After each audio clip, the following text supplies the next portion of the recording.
নমস্কার বন্ধুরা, রিম্পার রান্নাঘরে আজকে তোমাদের স্বাগত। আমি আজকে তোমাদের বানিয়ে দেখাবো তেলাপিয়া মাছের ঝাল করে।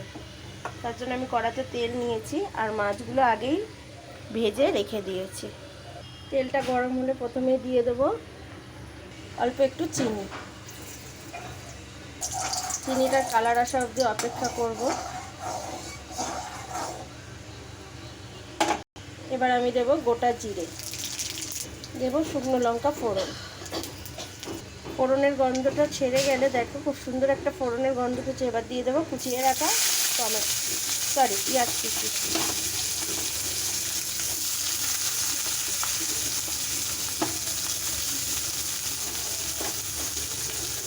আমি একটা আদা আর কাঁচা লঙ্কার একটা পেস্ট করে রেখেছি।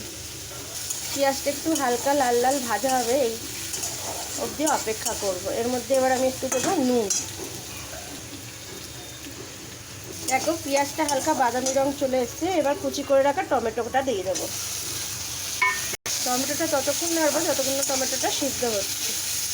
দেখো টমেটোটা সে গলে গেছে। এবার আমি বেটে রাখা মশলাটা দিয়ে দেবো।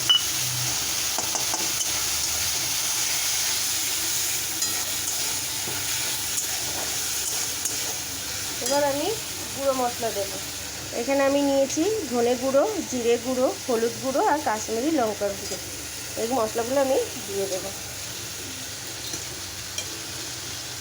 মশলাটা আমি তেল ছাড়া অবধি অপেক্ষা করব। মশলাটা আমি অল্প একটু জল দেব, নিয়ে কষাবো। মশলাটা দিয়ে তেল বেরিয়ে গেছে। এবার আমি দেবো অল্প একটু জল।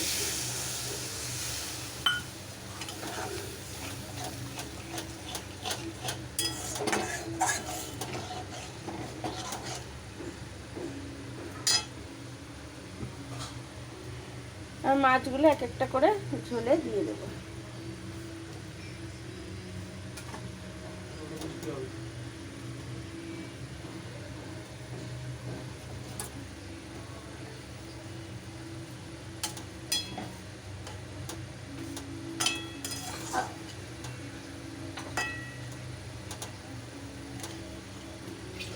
ঝোলটা ফোটা অবধি আমি অপেক্ষা করবো। ঝোলটা ফুটে উঠেছে। এবার আমি কেটে রাখা কুচি করে রাখা ধনেপাতাগুলো এর মধ্যে দিয়ে দিলাম। রান্নাটা একবার অবশ্যই করে দেখো। আমার তো ভালোই লাগছে, তোমাদের কেমন লাগবে কমেন্ট শেয়ার করে আমাকে জানিও। ঝোলটা এরকম একদম গামাকা হয়ে গেলে আমি নামিয়ে দেবো। ঝোলটা তোমরা তোমাদের আন্দাজ মতো করে রাখবে। আমার হয়ে গেছে, আমাদের এটা হলেই হয়ে যাবে, তাই আমি এতটাই রাখছি। দেখো দেখতেও সুন্দর হয়েছে, খেতেও ভালো হয়েছে। অবশ্যই তোমরা আমাকে জানিও কেমন লেগেছে আমার এই রান্নাটা। ধন্যবাদ।